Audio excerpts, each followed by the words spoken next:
description of the people, he said they were a people who had the nature of the people of righteousness. So in Spanish, for God, they say Dios. So in Dios, the people of God.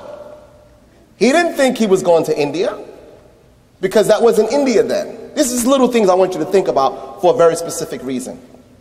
If a person is from China and they become a nationalized American, what do you call them? Huh? What do you call them? Chinese American, right? If a person is from Pakistan and they become a nationalized citizen, what do you call them? You're still a Pakistani, my friend, he said. But you would say Pakistani American. If a person is from Italy, you would say the Italian Americans. Am I right so far? If a person is from Israel and they become an American citizen, what will they call them? Jew. Say it again? Jew. Right, they'll say this is the Jewish American community. Rarely will you hear someone say Israeli American. They'll say the Jewish American community. Now listen to me very carefully. When a person is from Africa, what do they call them? Okay. When they say African American, historically, they mean the people who were part of the transatlantic slave trade. That's what African American technically means. Because times change the conditions on the ground. And I want you to think with me. So now, if you ask a person that you work with who is of white skin, if you ask them, are you an American or European American, what do you think they will say? Huh? They'll say American. Why? They don't see themselves as European. And I've tried it, actually. I wanted to see. I was talking to some of my friends. I said, let me ask you a question. As a European American, you know, he said, wait. No. I'm not a European American. I'm an American. I said, okay. Then why am I an African American? If you're an American, why am I an African American? And the reason I'm doing this, because I want you to think about something. Today, an African American, today, can have blue eyes and blonde hair. If a person is from any place in North Africa, which is described as white, non-Caucasian, a brother or a sister can walk in here right now and say, I am an African American. And people say, what? Yes, technically, they're from the continent. But if you get into the history, Africanus actually is another European name. Because the people of the continent do not see themselves as Africans until recent history. They belong to tribal and ethnic and cultural societies. They're Mandinka, they're Hausa, they have many names, many cultures, many languages. But the thread amongst the people on the continent of Africa who are united by faith, they're united, many of them, by Islam. When they say they're Muslim, makes a world of a difference. Because there's a spiritual awakening and a spiritual identity when you say, I'm a Muslim. This is why anytime something happens in the world of Islam that's major, every Muslim country, all the people respond. Even we perceive ourselves as being weak, we're not important, nobody listens to us. They do listen and they watch. If something major happens in the world of Islam, Muslim countries all over respond. Because there's a connection. As far as we may be from the religion, we still identify that we are Muslims. We may be Arabs, Pakistanis, Nigerians, Senegalese, South Africans. If something impacts a Muslim country, the Muslim world begins to have a dialogue. And sometimes our response is not always what it should be. Why am I saying this? I think it's very important, extremely important, to be mindful what it means to be indigenous. Sometimes a person can say, well, we're the indigenous Muslims of this country and you're a foreigner. No, because if a young brother whose father and mother is from Pakistan is born in this country, he or she is as indigenous than any other American here. Because everyone, and I make an exception with the Native Indian, or what they call Native Indian, because Native Indians don't like that terminology. They belong to the Cherokee, they belong to different societies. They have a culture of their own, and it would benefit the Muslims to visit them on various Indian reservations, like the Seminole and the Cherokee are big. It would benefit us to go and sit with those people and talk to those people, because they have years of experience and wisdom of how this culture works. And if you talk to them, they will blow your mind with the magnitude of information and the depth of knowledge they possess of the culture that we have now become a part of. And they value the Muslim community, and they respect deeply Islam. And contrary to what people have said, the Native Indians by and large are not a paganistic people. They do not worship creatures of creation. They worship the creator of creation, but they speak of God's presence and his manifestation and his glory in symbolic language, but they are the believers in one God from the beginning of time. But of course, if people want you to hate them, let's say, oh, they're just pagans. You know, one of the examples that the Native Indians, and you can find these on YouTube right now. Did you know the Native Indian community, what we call Native Indians, you know what happened to them in the early 1800s? They would take the children and place them in boarding schools. If they spoke their native tongue, they would wash their mouth with soap. They would shave their heads so they could not have the long braids. They forbidden them. They were forbidden to speak their language. They changed all of their names. And if they found them speaking their language, they would punish them in a very cruel fashion until they was able to erase the identity of the people whom they had conquered, them and their land. And they gave them to various religious institutions to wash them away as a people, because they wanted them as a people to forget who they are. And today, they still live on reservations that if you visit them, it looks worse than third world countries, right here. Just go visit them. It would blow your mind how the Native American is living today, and how their issues are never discussed. Justice for them is never on the table. But they are spiritual people who, if Allah would one day bless them with a deeper understanding of Islam, they are the people that could establish a permanent home for Muslims in this country. You know why? Because they are an independent nation within a nation. They're like the Palestinians and the Israelis. When you go to the Seminole land in Florida, if you break a law, the jurisdictions of the Florida police, they cannot touch their land, nothing. They have their own jails, their own police, they have their own legal system.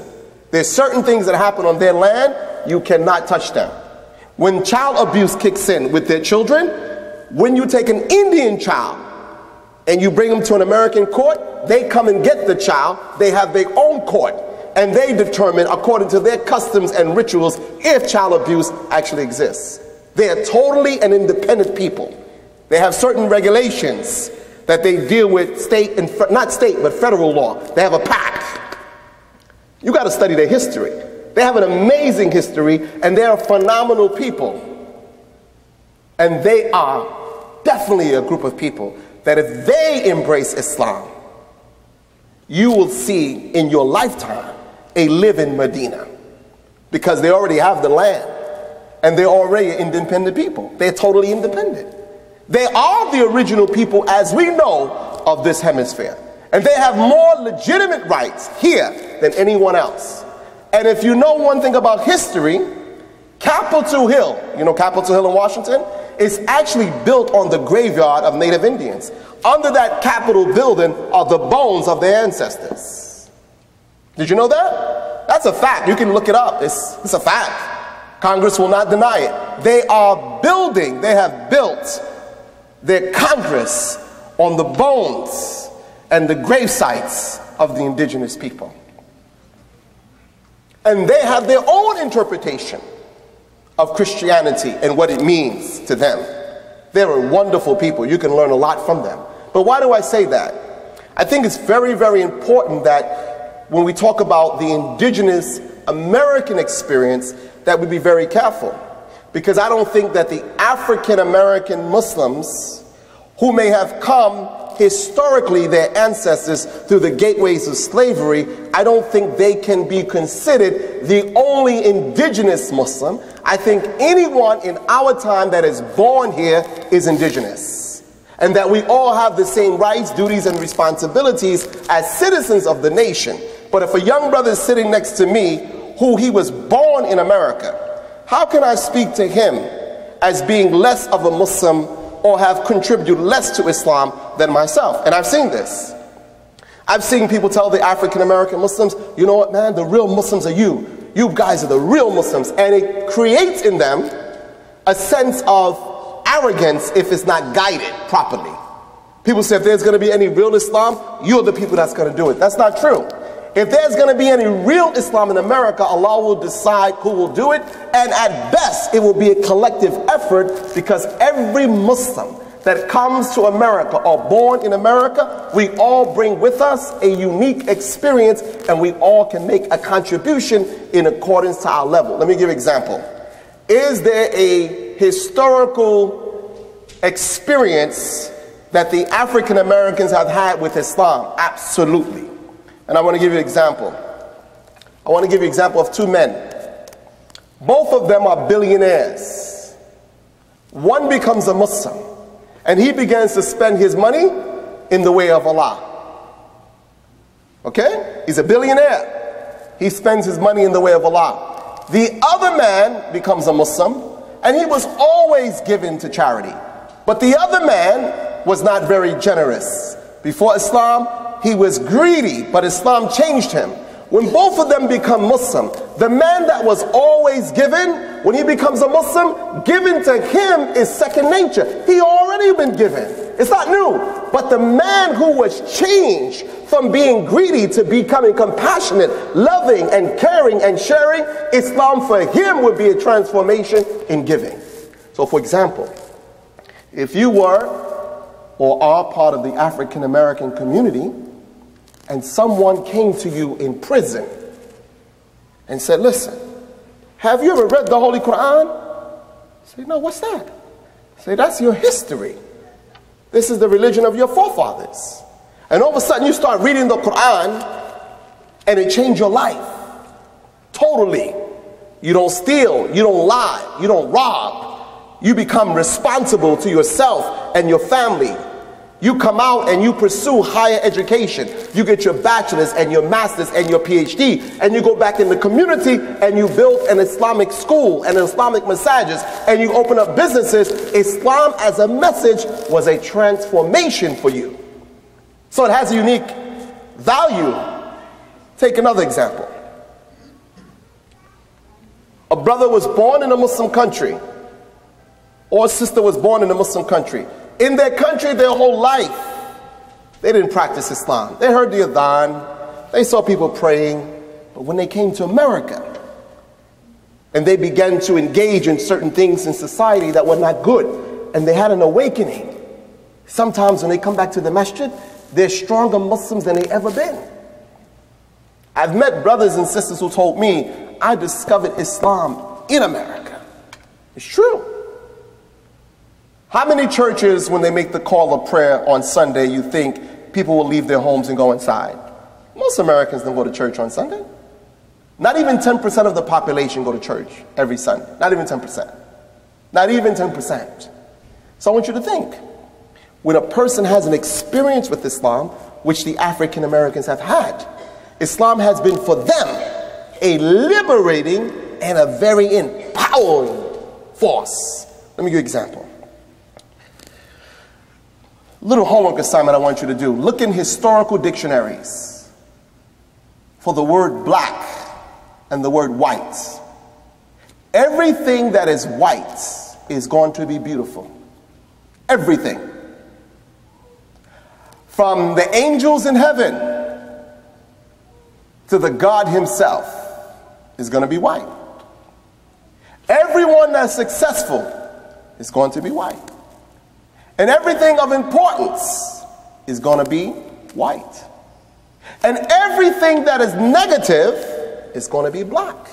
I guarantee you, look it up. everything that's negative will be something simple as cake. You like cake? When you go to the supermarket, there's a cake called devil dog cake. It's black. Angel cake is white. They even put it in the cake. You think I'm joking. Because there was a mindset of supremacy, not just based on the color of skin. I used to think it was the color of skin. It's not just skin color. What they're saying is that the people of color are intellectually inferior. And we know that's not true, because at the foundation of their civilization is the knowledge they took from the people of the world of color. This is just, I want you to think about this for a reason. Most people, when they think of Islam in America and the black community, they say Malcolm X, Muhammad Ali. I mean, that's all people can think of. Man, I love Malcolm X. Oh, Malcolm X had a great story. Oh, Muhammad Ali. And these are two wonderful, great men. But can we name Muslim scholars that were here in the beginning who spoke with the presidents and the founding fathers of this nation? Can you name the Muslim scholars? People think they took people out of Africa that were just running around. No, they took the brain children. They took the intellectuals from Africa. And if you study, do you know who built Capitol Hill? I went on a tour for Capitol Hill. It blew my mind. You know what the guy said on the tour? He said, in Capitol Hill was built by the slaves.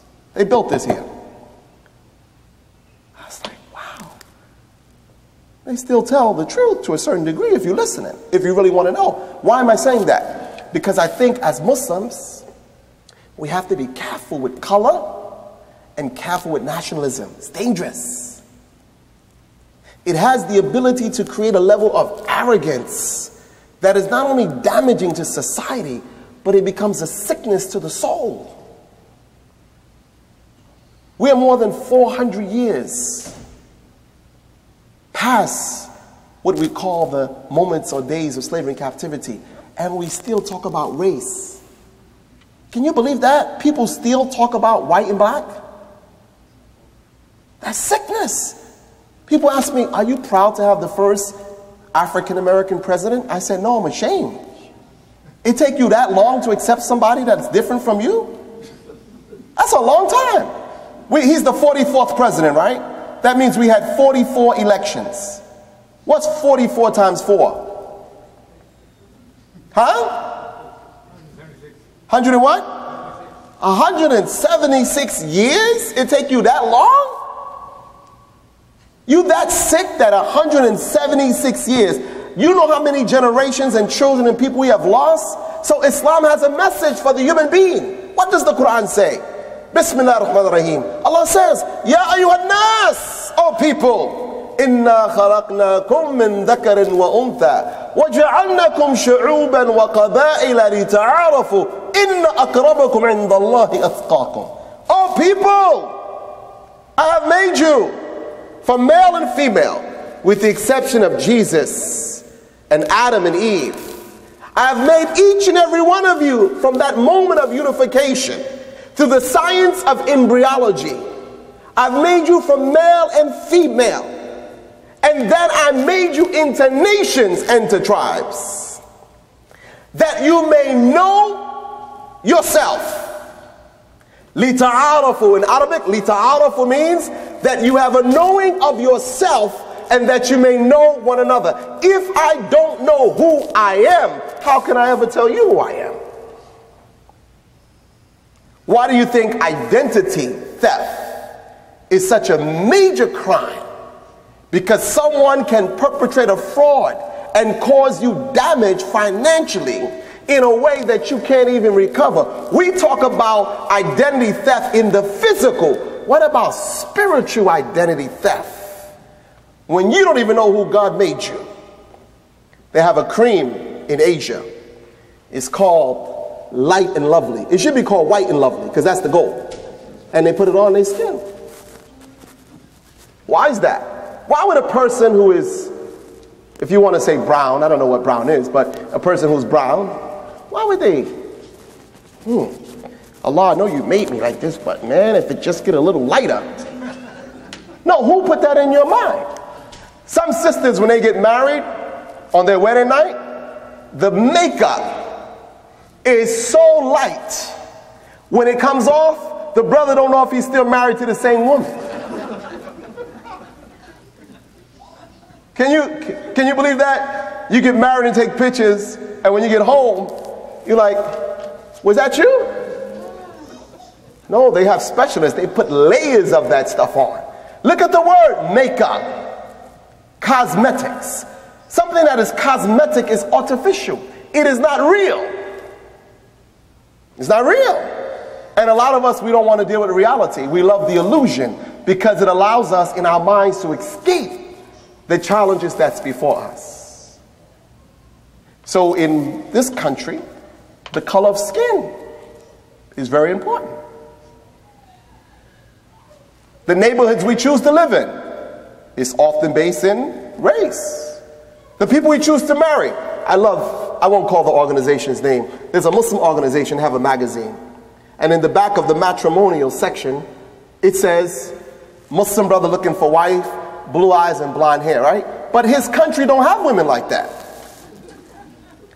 But what he really is saying is, I'm looking to my future. That the lighter my children are, the better chance they'll have. Where? Here. It's true. And when you don't love yourself, you can't be yourself. Therefore, you live a life that is not original and it lacks authenticity. And the one thing Islam demands of us is to be true to thyself and above all to Allah. Now, I want you to think, the prophets. Can you name one prophet that you heard of that comes from Europe? One. So if Jesus right now was passing through the airport, Homeland Security may hold him. Say, sir, we're not trying to racially profile you. Just want to ask you a few questions. Because he's not the man they have portrayed to the world. I mean, Michelangelo drew a picture of him. That's not him. I went to Palestine and I seen the Madonna and I seen the man, the baby they call Jesus. And it's amazing how he looked then how he looks now. It's amazing. And the Prophet ﷺ, he warned the Muslims in his Hajjatul Wada' speeches. He warned the Muslims against nationalism, racial superiority, and he warned them against sexist behavior, meaning the idea that men would think they are superior to women.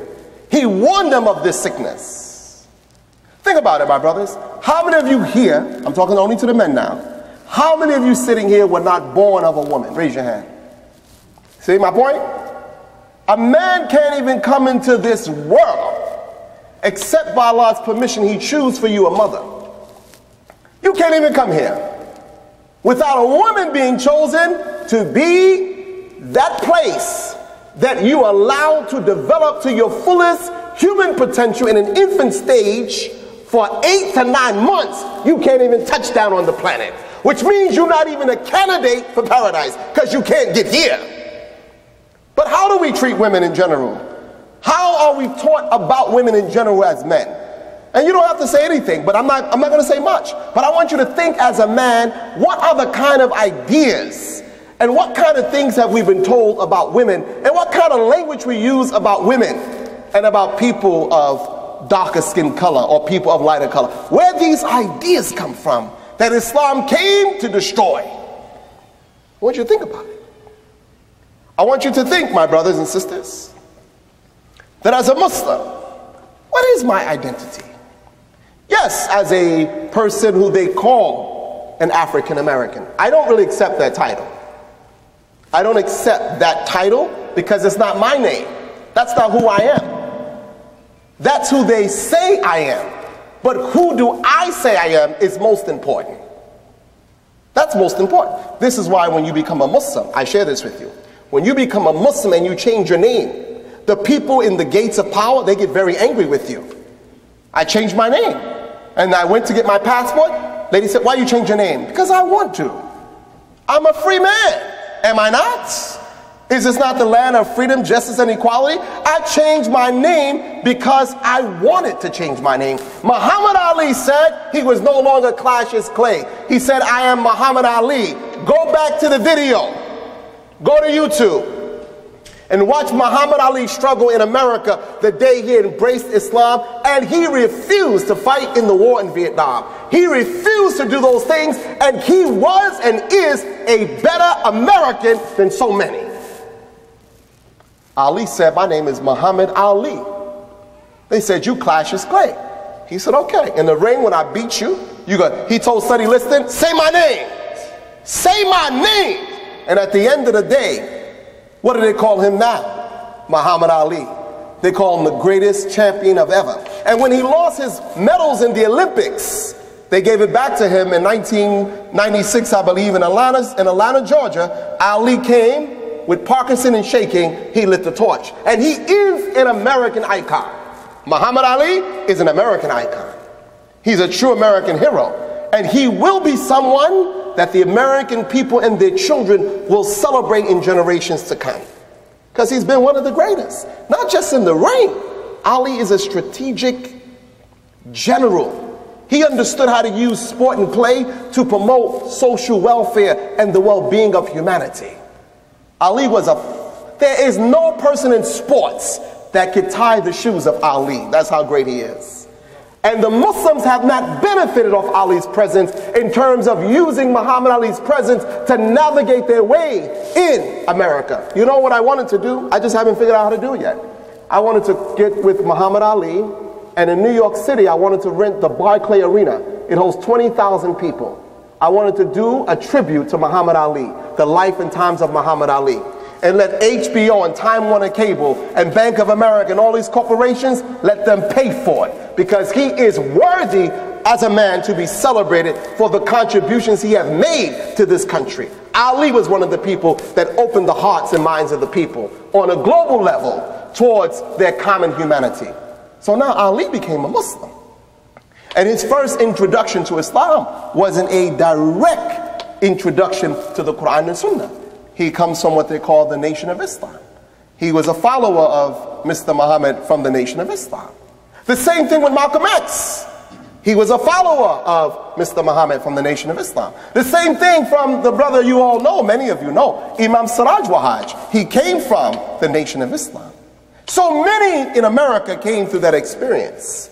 Because the Muslims who were in America in the early years, they did not give da'wah at all. Very little. Very little da'wah was being given to the masses of the people. And today we still struggle with the same concept. This is a beautiful masjid. And we have Muslims all over Orlando. But most non-Muslims never intermingle with us. I was in a brother's house. It probably cost maybe $7–8 million. He's been there for about 30 years. I asked him one question. I said, how many of your neighbors, he lived in a golf course community, you know when it's really plush and unique and gate and security and all these, I said, brother, how many of your neighbors ever been in your home? He said, none. I said, how many people on your job have ever been to your home? He said, none. And even though he's a Muslim living in America for 30 years, in his mind, he's still back home in his country. And in his house, he still speaks his language, which is fine. He eats his cultural food, which is fine. But he has not impacted the American society in a way like this young man has done. And I'll tell you his name. One of the most influential young men today comes directly, I believe, either from Bangladesh or from Pakistan. His name is Salman Khan. He has 148,960,000. 148,960,000 students globally on Khan Academy. Any given moment, there's 6 to 10 million students online. He has more students than Harvard, Yale, Princeton, Columbia, and Duke combined since the beginning of these universities. Because he used the power of education and he used the power of technology. And it was never his plan. If you listen to his story, he never intended to have that many students. He was only trying to help his cousin. He was trying to help her. She was struggling with some mathematics and she was afraid she was going to fail. And he began to cultivate a relationship using YouTube. And then more kids got on and said, wow, this guy Salman Khan is amazing. He makes math easy. Then Mr. Bill Gates, he saw Salman Khan. He mentioned one time at a lecture, Bill Gates said, you know, when my children are challenged by mathematics, they go to Khan Academy online. And then he called Khan one day. He said, Mr. Khan, are you available for lunch? He said, what? Check your calendar, see if I'm available for lunch. He said, I ain't got nothing to do. Ain't nothing on these papers. I'm available. You know what Bill Gates gave him? He gave him a gift of $5 million, no strings attached. Then Mr. Bill Gates asked him another question. Would you join us? Would you come and help us develop the future blueprint to empower the children of America with a first-class education? You know what Salman Khan said his philosophy is? That every child in every part of the world must have access to a first-class education at the price of nothing. That no child should be deprived knowledge because they can't afford it. That's the spirit of a Muslim. I consider Salman Khan an indigenous Muslim American who has contributed not only to the well-being of America, but in the end, he will represent a fine example of what a Muslim can do for the greater good. And I saw him on TV recently. They don't call Salman Khan a terrorist. That don't even come out their mouth. They don't say that's Al-Qaeda using mathematics to reach America's children. They say he's an outstanding genius, and that's what he is. So now, when it comes to those of us who are indigenous, I think we need to redefine what it means to be an indigenous American. And no one definition is the definition. Because if you look at America today, in New York City alone, there's over 176 languages. Did you hear what I said?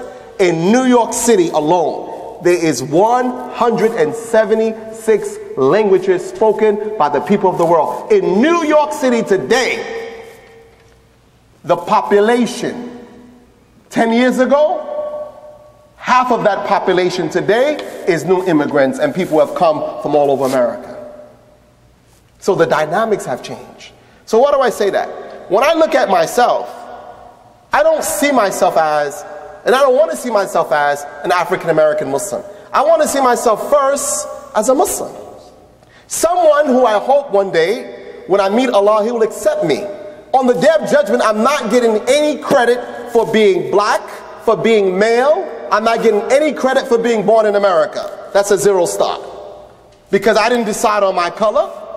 I didn't decide on where I would be born. And I had never had a decision on my gender. So why do people take pride in things that are not of their own making? Because those are the tools of Satan. When Allah subhanahu wa ta'ala created Adam, and it says in the Quran, وَإِذْ قُلْنَا لِلْمَلَائِكَةِ اسْجُدُوا لِآدَمَ, when Allah said, we said to the angels, bow down to Adam, He said they all surrendered except one in their presence who was amongst the jinn. His name was Iblis. What did he say? He said, I'm better. I'm better than Adam. How could you become better than someone you don't even know? And what did the Quran say He said? He said, Allah, you made me from fire. You made Adam from clay. But if you know anything about the nature of clay, clay is used to put out a fire. Did you know that? You know that. You see when the helicopters have a big flyer going on in California, what do the helicopters keep bringing? Dirt. Keep throwing it on. Why? Because dirt has the elements that are essential and necessary to put the fire out. Most dirt is a mixture, not just of dirt, but it has the natural ingredients at times of the elements of water. Especially as if the kind of dirt or mud that has been close to water historically over a period of time. But the devil said, I'm better. I'm better than him. You made me from fire. Some of us, we feel that way sometimes. We walk around.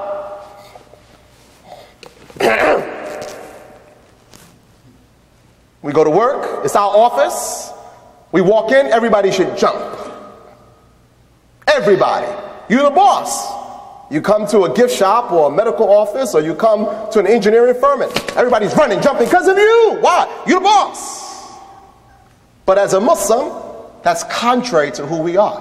When the people see you, they should see you as a humble servant who was blessed by Allah to open doors for them. But we're taught the opposite. You know, the powerful Muslims historically were some of the most humble and the most generous. Let me give you an example. Khalid ibn Walid, upon embracing Islam, very humble. Umar ibn Khattab embraced Islam, very humble. Abu Bakr as-Siddiq was always very humble and very generous. Islam comes to make us humble, to make us God-fearing people. So when I look at my own experience, I know what Islam did for me. I don't know what it did for other people. But I used to live in Brooklyn, which is a place now you can't even buy a house for less than $1 million. They used to call it, oh man, that's the ghetto. Don't go in that area. That same ghetto today, you can't get a house for less than $1 million. They got apartments in Brooklyn right now that are no more than 900 square feet, sometimes 600 square feet. The apartment is $3,500 in the ghetto. And I see people of all color now living in the ghetto, and I stop them. I say, no offense, why would you live here? They say, we can afford it. We can afford it. Because economics, it changes the nature of relationship between people when they feel the same suffering. I don't have no money, you don't have no money, you can't find a job, I can't find a job. Nobody's hiring, jobs are being shipped overseas, the moments of entitlement are gone, everything we used to get without even working for it, we can't get it no more. People began to see, wow, there's a common thread. So when I became a Muslim, Islam did something fascinating for me. First, it opened my eyes to the importance of education. Before I was a Muslim, I never read a book in my life. When I became a Muslim, I read every book I could get my hands on. My teacher, named Muhammad Haddad, told me, you cannot be a Muslim and be ignorant. And the first thing a Muslim must do is learn. Because the first commandment to Rasulullah was, Iqara, read. Allah ordered the Prophet to read. Even though Allah knew he could not read, it is a sign of the sacredness and the importance of knowledge. Why do most Muslims kill other Muslims today and fight each other and betray each other? Because they're ignorant. They don't know Islam. If a Muslim knew, if the people knew Islam, they would never shed the blood of another Muslim. The Quran says those who kill believers with the intent of killing them, Allah said they will burn in the fire forever, because the life, the blood, the honor, and the property of a Muslim is forever sacred. This is what the Prophet taught, that the life, the blood, the honor, the reputation of a Muslim is sacred to another Muslim, and that we have rights and duties. But when I'm ignorant, anybody can give me a gun and appeal to my emotions and say, Allahu Akbar, Allahu Akbar, Allahu Akbar. What is Allahu Akbar to these people? While they're shedding the blood of innocent men, women, and children, fighting each other at the expense of their own destruction and the destruction of their country, with a historical force behind it that is known to turn brother against brother. The native Indian is an important part of understanding modern day history. So I want you to think, the Prophet Muhammad, when he came, he taught us, we one people. So when I became a Muslim, immediately I started reading. Then I dropped out of school, which is not something you should do. You know why I dropped out of school? Because I was sitting in my school one day and I realized these people are not teaching anything. You know who was my best teacher, I thought? The teacher who said, listen, the answer's on the back of the book. If anybody comes in the classroom from the principal's office, you act like you're studying. I said, man, that's a great teacher. Until I became a Muslim. I went to that science class, and after that day, I never went back again. In my school, my public school, I used to leave every day at Dhuhr prayer time to go make my prayer. I started praying in the hallway, and the whole school in one area who was going up and down switching classes, one day they saw me praying in the hallway. Guess what? All the kids stopped in the hallway and they just froze and they watched me pray until I was finished. And when I got up, they said, listen, what is this? What are you doing? I explained to them Islam and prayer. And the principal came. He said, Mr. Jones, what are you doing? First my teacher came. She said, you can't be doing this. You need to get back to class. I said, I am. But we're changing class, and in a few minutes they asked me a question. The principal came. He said, Mr. Jones, what are you doing? He's like, come over here. You're better than all of these kids. See the devil? See the devil? The first thing he said to me was, you're better than all of these kids. You should not waste your time with them. That's the first thing he said to me. He said, you know what we'll do? We'll give you a nice place to pray. He gave me the nurse's office. And you know, the nurse's office in those days, it had a sink where you wash your hand. I made wudu. I was praying there. The kids found out. They got on the chairs and was looking down watching me pray. And then one day I said, you know what? I can't come to this place no more. These people are wasting my life. And I asked my mother and my father. My father said, now that you're a Muslim, what can I do for you? What do you want to do? I said, buy me a ticket to Mecca. I want to make Hajj. And I asked my mother for permission. And she was crying. She said, oh, they brainwashed my baby. Oh, how can they take my baby from me? Brainwash my baby. Which is natural for a mother. I changed my name, I got my passport, and I went to Mecca. I had $500 in my pockets. I knew nobody, I couldn't speak Arabic, I didn't know where I was going to stay, I had no friends. But the one thing I had in those days, I had total trust and belief in Allah. I trusted Allah, and I knew that Allah would never let me down because of all the wonderful hadith and verse of the Quran that my teacher taught me, that those who go out in the path of Allah seeking knowledge, that the angels and everything in creation will pray for you success until you return. I believe that. When I got to Mecca, I met strangers who said, brother, what are you doing here? I was a 15-year-old kid weighing about 102 pounds. What are you doing here? I said, I want to study. Like, you gotta go home. You're Hajji, taqallah, irja' al-America, go back. I said, no. I used to live in the haram. You know the haram, where the Kaaba is? I used to roll up in the rug and go to sleep at night, hiding from the police, because they go around the haram at night waking people up. Hajji, yalla, salah, boom, yalla, yalla, yalla. And I would sneak and hide. And then I met students and others. They said, no, brother, come to my house. I used to be in people's homes in Saudi Arabia. Wallahi, I didn't know their name. I didn't know their name. They gave me a place to lay my head. They used to bring me food. I used to walk with their children. They wake me up for Fajr. They never asked me once for a penny.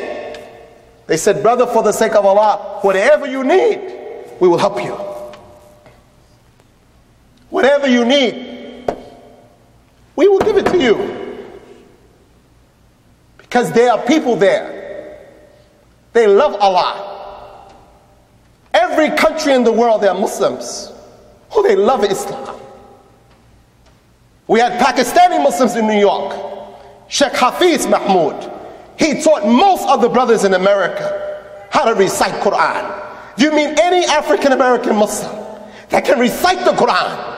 It was Sheikh Hafiz Mahmoud from the gates of Pakistan who gave his life in America to teach these imams and others how to recite the Quran properly, and he never abandoned them. He never took a nickel from them because his vision was for the sake of Allah.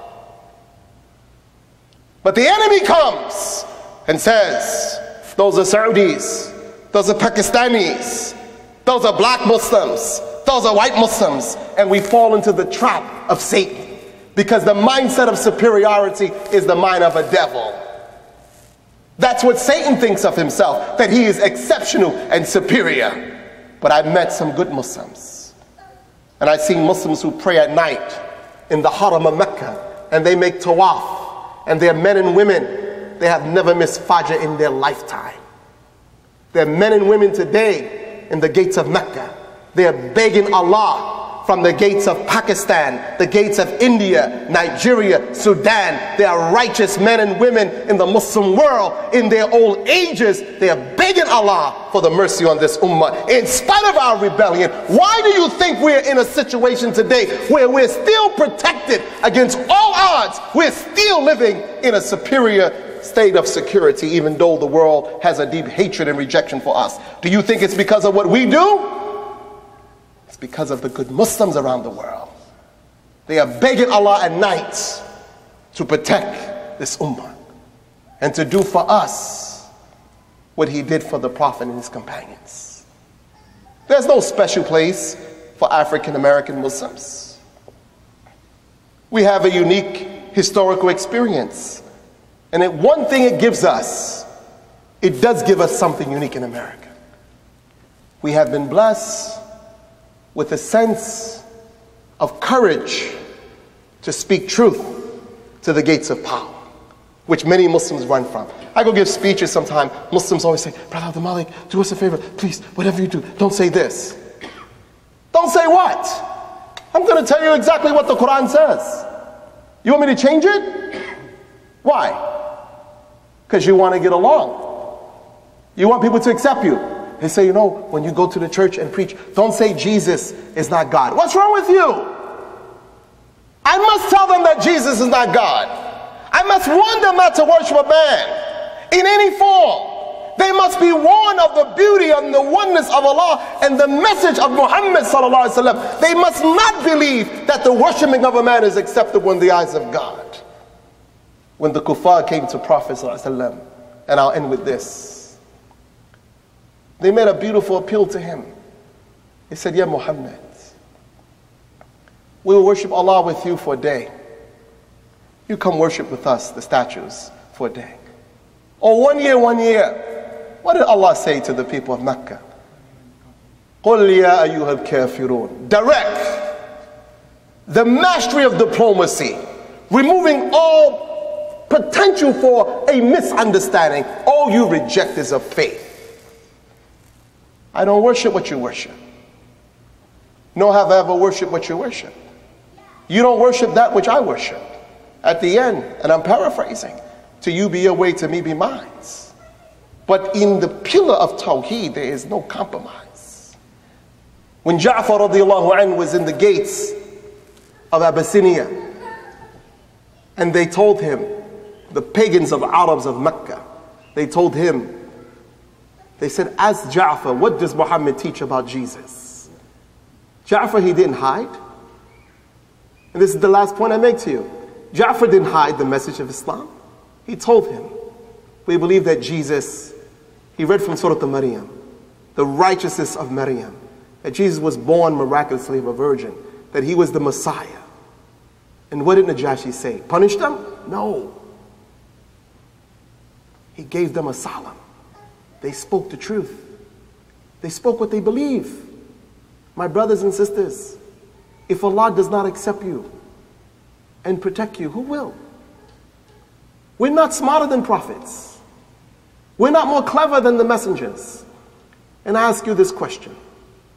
If Rasulullah ﷺ had a hard time establishing the deen, and Moses had a hard time establishing the deen, and Jesus had a hard time, and Abraham had a hard time, and it's the sunnah of Allah to test and to try the hearts and minds of the believers, so that in the process of the trial and the tribulation, our faith in Allah becomes stronger and He brings us closer to Himself.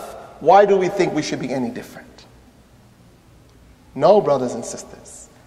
Allah says in the Quran, تَبَارَكَ الَّذِي بِيَدِهِ الْمُلْكِ وَهُوَ عَلَى كُلِّ شَيْءٍ قَدِيرٌ الَّذِي خَلَقَ الْمَوْتِ وَالْحَيَاةِ لِيَبْلُوَكُمْ أَيَّكُمْ أَحْسَنُ عَمَلًا. Glorified, magnified Allah, who in His hand is the power, who has created death and life to see who is best indeed. As I always say, if I never see you again, put Allah first and bring love in this community and spread love throughout the Muslim community, throughout this whole city, and put in the hearts of your children and your grandchildren, put it in their hearts that you must be lovers of Allah, His messenger, and you must love the Muslims. In all of their imperfections, teach your children. In all of their imperfections, you must love them and pray for the best for this ummah and for humanity in general. But the Muslims have to love each other and they have to love themselves. So may Allah bless us and forgive me for taking too much of your time. But we are in a unique period of history where we have to begin to make difficult decisions.